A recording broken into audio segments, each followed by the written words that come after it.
Hey guys, how you doing? It's Dr. Wise. I'm here with Stacy, and we're just going to talk a bit about what fillers could do. It's pretty awesome, actually. We're going to do a combination of fillers and Botox. The fillers that we use have different consistencies and different thicknesses, and so they're all suited for different parts of the face and different goals. And so we'll talk a little bit about some of Stacy's goals and what her needs are, and then we'll demonstrate how to do it, and we'll hopefully make her look great. Okay? Cool. So how old are you now? 44. She's 44 years old. Obviously, she's a very attractive woman. She looks great. There's a couple things that kind of bother her. So why don't you tell me a little bit about what might bother you about your face, things that that you see that you want to improve upon. These folds right here Okay. on my face really bother me a lot. Okay. Yeah. And in my forehead here. Okay. All right. Cool. Yeah, I mean, you can see, like, you know, she's got really beautiful bone structure, beautiful eyes. So starting from like the top to bottom, you know, we're going to talk a lot about you. So yeah, she's got these horizontal lines in the upper forehead. She's got those 11s. Can you squint for me like you're mad? Good. So she's got these really pretty active corrugator muscles. So we're going to help her with that. Her brow is a little bit low. She's got a bit of a heaviness to her upper eyelid. So rather than jumping into surgery, we could always do a little bit of Botox to lift the eyebrow a little bit to kind of open up the eye, make her look a little less tired. And then obviously there's a squint your eyes for me, please. And then you can see she's got these little tiny crow's feet here, and Botox is a very good treatment for that as well. From a volumetric standpoint, as we get into our 30s and 40s, we start to lose a little volume in our face. And so fillers are a really nice remedy for that, because generally speaking, she has a really pretty jawline and neck. She's got really good bone structure, so she doesn't really need necessarily a surgical procedure at this point. But she's definitely a really nice candidate for maybe like what we call like a liquid facelift, or a concoction of Botox, or combination of Botox and dermal fillers, and that kind of adds a little bit of volume to the face, a little more structure that she may have lost in the last few years, and also taking care of some of the mimetic or the wrinkles caused by muscle motion. So from the top down, we talked about the Botox, and then when we talk about fillers, you can see as we get into our 30s and 40s, we start to lose some of the height of our cheekbone. Her cheekbone itself is obviously nice and high. It looks really great, but our goal would be to do a little bit to elevate the cheek a little bit, and what that does is that helps with the jawline, helps create more of a heart shape to the face, which is always desirable. In this area here, she has a little bit of a dip, which is nice. We want a dip, but sometimes when we lose a little volume in here, it causes the face to droop a little bit. So we're gonna put a little bit in the cheek, a little bit below the cheek, and what we call the submalar or preauricular sulcus, and that's also gonna help pull a little bit. And finally, she's got these folds that bother her the most, right? Yes. And so the folds are really bothering her.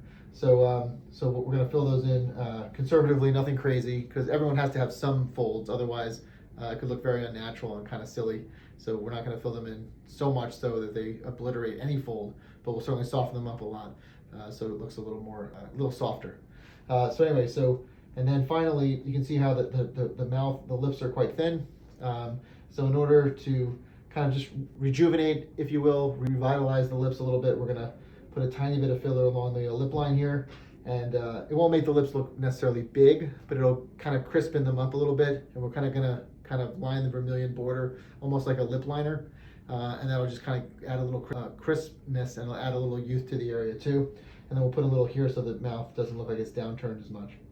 Finally, in order to enhance the jawline, we're going to do small little aliquots of dermal filler along the chin here. And what that's going to do is not going to make her chin big or anything, not like a chin implant or anything weird. All it's going to do is just give her chin and jaw area a little more tone, and so it looks like her jawline will be a little stronger, a little firmer, a little more youthful. So the combination of all that stuff, it's a lot of little things, but it adds up to a really great result and a very natural result, because that's really important to us.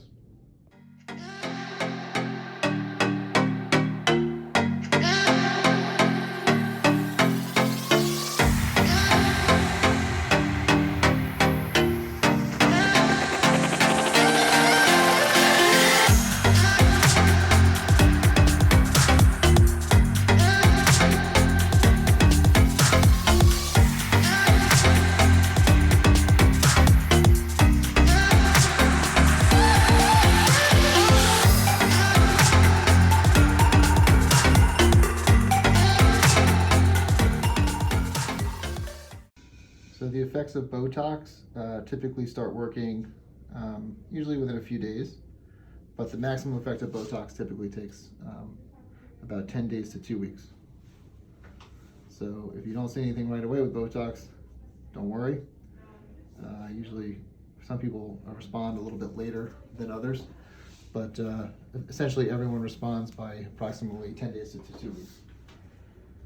So first we're going to look into Stacy's cheeks here. So you can see her cheeks are a little flat, so we're just going to add a little bit of volume, a little tiny bit more lift to it. For this one we're using one of the thicker fillers because we want the most amount of lift, and this is a relatively thick area of the face. This is called RHA4. So let's try doing it right now. There we go, little tiny pinches here. We're using RHA4 because it has the highest G prime, meaning that it has a very high cohesive property to it. And so we like it for that reason. It tends to hold the tissue really well and give her the most amount of lift. It also tends to last a nice long amount of time. So usually you're looking at least a year to 1.5 years for duration. The only thing we've done so far is we've done some Botox, and I just did a little bit of the thicker cheek dermal filler on her right side. So you can see the difference. This is without doing anything else, just a tiny bit of filler right here. You can see the difference. Her entire side of her face has been elevated just with a little bit of dermal filler. It's pretty remarkable stuff. This stuff is, when it's injected properly in the right spots and all that good stuff, it really is incredibly effective. Now I'm going to do the other side. I'll try.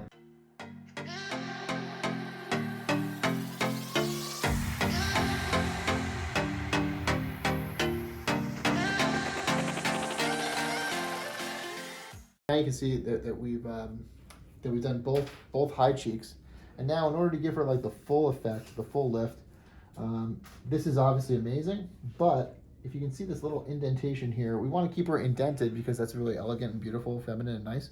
But we also want to create a little bit more volume here. She's probably lost a little volume here, so we're just going to give a little bit in there, and then I'll just pull just a little bit more. You can see a little bit of volume here. You can just pull that jaw just a little bit. It looks really pretty. What we're going to do is we're going to use a slightly, just very slightly thinner dermal filler. And what that does is that gives us a little more flexibility for these softer areas of the face. Sorry, you okay? Mm-hmm. All right. Let's see here. Turn a little bit to the side. Perfect. So we're going to use a cannula for this. Let me show you, I guess. And the advantage of a cannula is that it's a blunt device, as you can see. It doesn't have a needle, so we make a little tiny pinhole and then we put that in there. It allows us to go through the tissue without causing any bruising or significant swelling or anything like that. It's really atraumatic. It's really beautiful. Okay. Tiny little pinch. 1, 2, 3, pinch. Okay. All of these dermal fillers, most fillers in today's universe, do have a little bit of lidocaine mixed in with them, or numbing medicine. So the nice thing about it is as soon as you feel anything, it kind of goes away pretty quickly, which is nice. And it gives you several hours of relief, which is nice too. Stacey, how do you feel right now? Great. I don't feel anything actually. Perfect.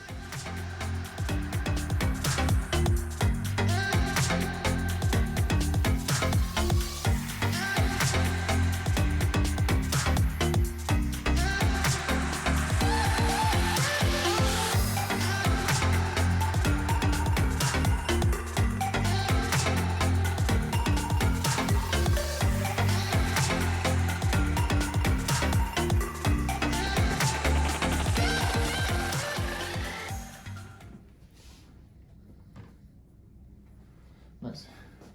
So now we're going to address Stacy's nasolabial folds. Obviously she's very concerned about them, so we're going to fill them in nicely for her, give her a nice lift.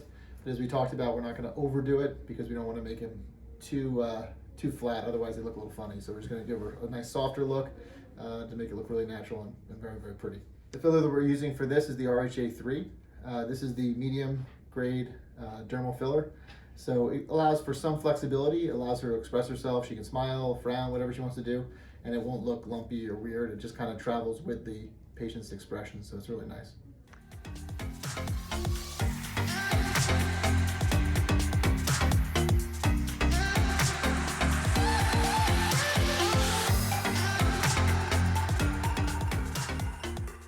see the difference now. We just filled in this fold for her, and you can see it looks really, really nice. There's still a little crease there. We don't want to take it all away, but you can see just with one syringe of filler how pretty it looks, nice and smooth. Kind of a seamless transition between the different subunits of the face, between the cheek, the perioral around the mouth area, the nose. It just kind of blends in a little bit cleaner, kind of a sign of youth, which is nice.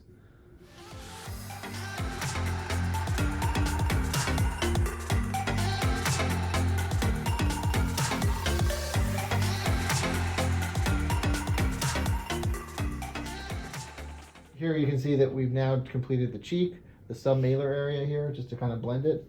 And we've done Stacy's nasolabial folds too, these folds here. So that looks really nice. So what we have left is we have a little bit in the chin area, just to strengthen up the jaw, a little bit on the border, the underside of the mouth, just to pick up the mouth just ever so slightly.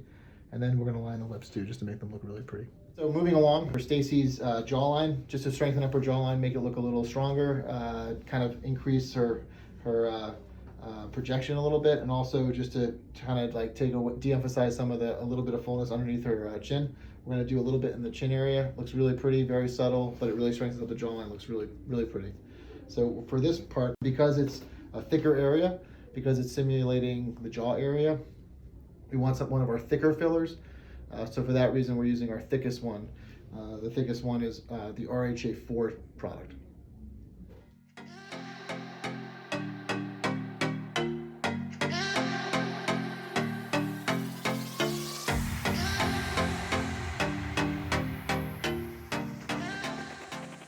Finally, on our journey to make Stacy look awesome, we are going to do something called lip enhancement and perioral enhancement. So what that means essentially is we're going to, she has a little depression, she's lost a little volume underneath her mouth. So we're, in order to kind of make her look a little less frowny, a little less sad, we're gonna put a little bit in the corners to bring up the sides of the mouth a little bit. Remember, we're not going for over the top like the Joker look and the weird look or anything like that. We're not doing that. Just supply her with a little bit of volumetric support. And then you can see her lips are a little thin. There's some tiny little lines around the mouth, so we're going to kind of enhance that by lining the lip with this filler. This is the thinnest filler that we use because this is such a thin area of the face, skin-wise, and so we're going to use a filler called RHA2. If you look carefully here, you can see that this side of the mouth is just a little bit more turned up. Nothing crazy, but just a little bit more elevated than this side here, which looks a little sadder, a little bit more downturned.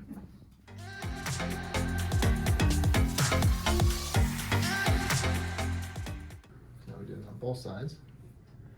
It's really nice, beautiful. This is actually nice. You can actually see the difference really nicely. We just did a tiny thin little ribbon just on the side here. And you can see the difference it makes on her right side, and this we haven't done her left. So you can see it's a little more pop to the lip, a little more youthful. Really looks very pretty with just a tiny little bit of filler.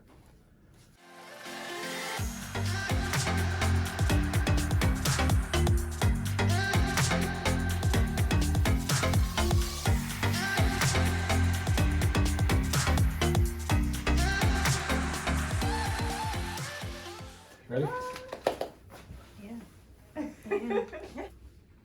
Oh my god. Wow. It looks so good. It's nice, I can't right? believe it. Yeah. Pretty cool, huh? Yeah. Yeah. Wow. So you get a sense of the fillers right away, and then the Botox, as you know, takes several days. So you won't see anything with Botox. Anything around the eyes will probably take conservatively at least 3 to 4 days before you start seeing stuff. And then the maximum effect with the fillers and the Botox is probably about 10 days to 2 weeks. All right. Great. So, Oh my God. in summary, let's talk about what we did, so you know, and those folks at home know as well. So we did Botox, which you don't see any effect of that at this point, but that was for around the eyes, the crow's feet, the brow. It will lift up her brow just a little bit, not that much, just a little bit, like this.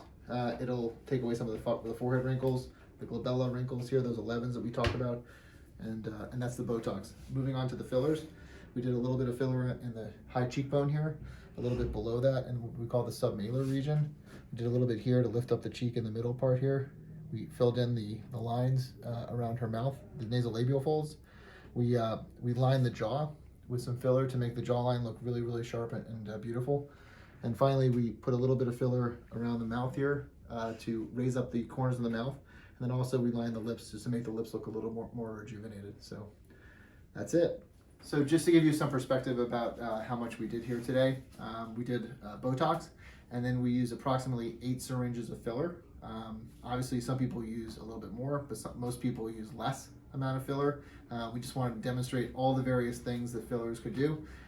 This actually isn't everything that fillers do, but it is quite a number of things that we can do to enhance the beauty of the face. So that's what we did.